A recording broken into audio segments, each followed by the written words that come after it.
안녕하십니까. 국민에게 보고하다 김태우입니다. 오늘 보고할 내용은 어제 방송했던 문준용 납품 관련 내용을 조금 보충드리고 저희 공익제보센터의 활동 상황을 중간 보고 드리겠습니다. 본격적으로 방송을 하기 전에 김태우TV를 시청하시는 분들께서는 반드시 구독 버튼을 꼭 눌러 주십시오. 제가 처음에 유튜브를 보기 시작했을 때 저도 구독 버튼이 뭔지 몰랐습니다. 이거 구독 버튼을 누르면 결제 창이 뜨는가? 이런 생각이 있었죠. 하지만 공짜입니다. 여러분 마음껏 구독 버튼 눌러 주십시오. 그러면 오늘 방송 시작하겠습니다.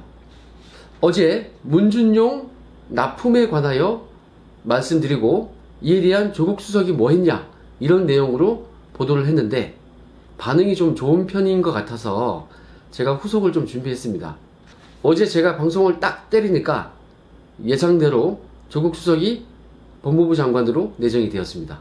조국 내정자님 청문회 준비 잘 하십시오. 어제 제가 팁을 줬으니까 잘 준비하시기 바랍니다. 그런데 이런 생각이 들더군요. 참여정부의 모토가 반칙과 특권을 없애자는 거 아닙니까?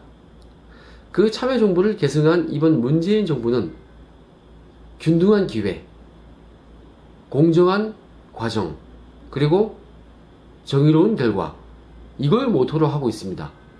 그런데 문준용 군이 납품을 그렇게 많이 했는데 아버지가 대통령이 아니었다면 문준용 군의 혼자 힘으로써 정의롭고 공정하게 그런 납품 실적을 올릴 수 있었을까? 문준용 군 또래의 30대 청년들이 특별한 실적과 경험 없이 그런 사업을 했던 경험이 없이 갑자기 아버지 집에 주소를 둔 채 특별한 사무실도 없이 그런 실적을 낼 수 있습니까?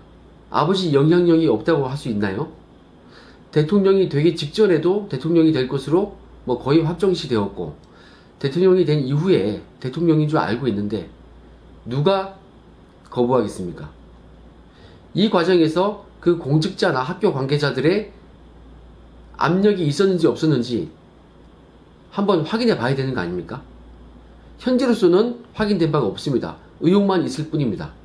하지만 대통령의 가족, 그것도 아들이, 하나 있는 아들이 그런 실적을 올렸다고 했을 때 이거는 국민 누구나 의혹을 가지고 궁금해하니까 한번 확인해 봐야 할 거 아닙니까? 만약에 정말로 대통령이 몰랐다. 그러면 알았으면 말렸을 건데 그러면 문준용 군이 아버지 몰래, 아빠 몰래 그렇게 사업을 했다? 그러면 아버지한테 혼 좀 나야겠네요. 여하튼 민정수석은 알았을 건데 라는 생각이 들고 최소한 알았어야 합니다. 몰랐으면 놓친 거죠, 업무상. 그것은 대통령을 보좌하여 친인척을 관리 감찰하는 민정수석 본연의 임무였기 때문입니다. 자, 아무튼 결론은 문준용 군의 이러한 엄청난 실적들은 또래 청년들이 봤을 때 과연 균등한 기회이고 공정한 과정이고 정의로운 결과였는지 한번 생각해 볼 문제입니다. 방송 보시는 분들 각자 생각이 있으시면 댓글로 의견을 달아주십시오.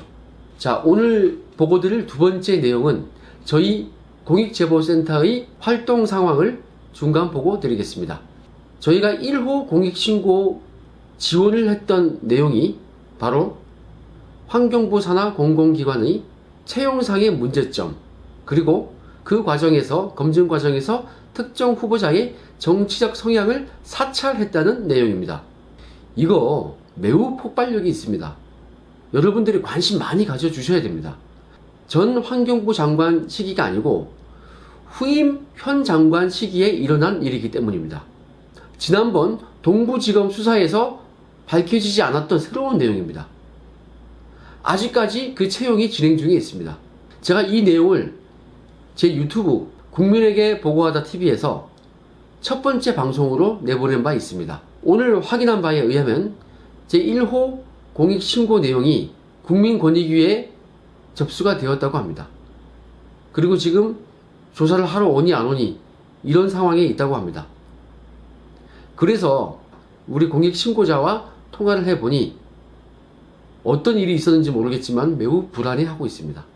어디선가 압력을 받았을 수도 있고 가까운 사람들, 이 사건 관계인들을 통해서 설득이 왔을 수도 있고 회유가 왔을 수도 있겠죠. 그거는 제가 알 수가 없는 내용입니다. 하지만 분명한 것은 제가 통화를 했을 때에는 매우 불안해했습니다. 고민했습니다.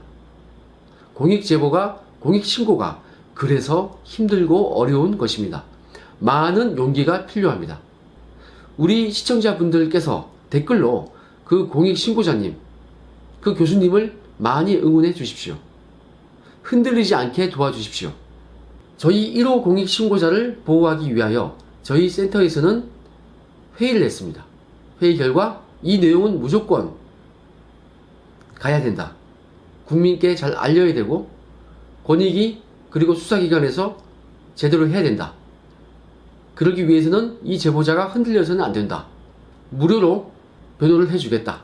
그래서 저희 공익제보센터 공동대표죠.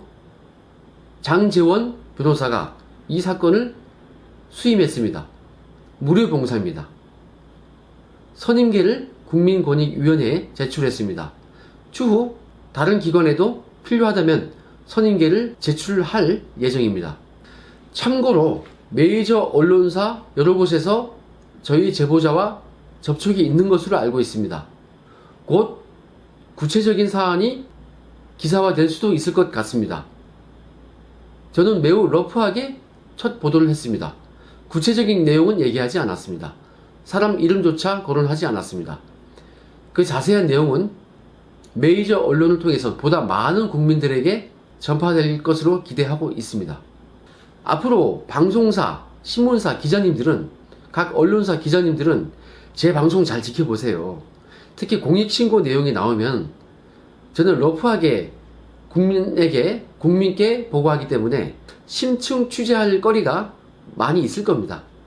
그 제보자 찾아서 한번 취재해 보십시오. 좋은 내용 많이 있습니다.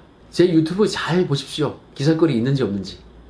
그리고 저희 2호 공익신고 지원 활동 상황에 대하여 중간 보고를 드리겠습니다. 모 경찰관이 자신의 상관인 경찰 간부가 초과 근무 수당을 부당하게 수령했다는 그런 내용이었죠. 이에 대하여 최근 이 공익신고자가 경찰에서 조사를 받았고 검찰, 의정부지검에서도 조사를 받았습니다. 이 두 번의 조사 과정에서 이 공익신고자가 혼자 조사를 받으면 매우 심리적으로 위축이 되기 때문에 저희 그 유명한 이동찬 변호사께서 선임계를 제출했었고 며칠 전에 경찰과 검찰에 출석해서 이틀 연속으로 조사를 받았습니다.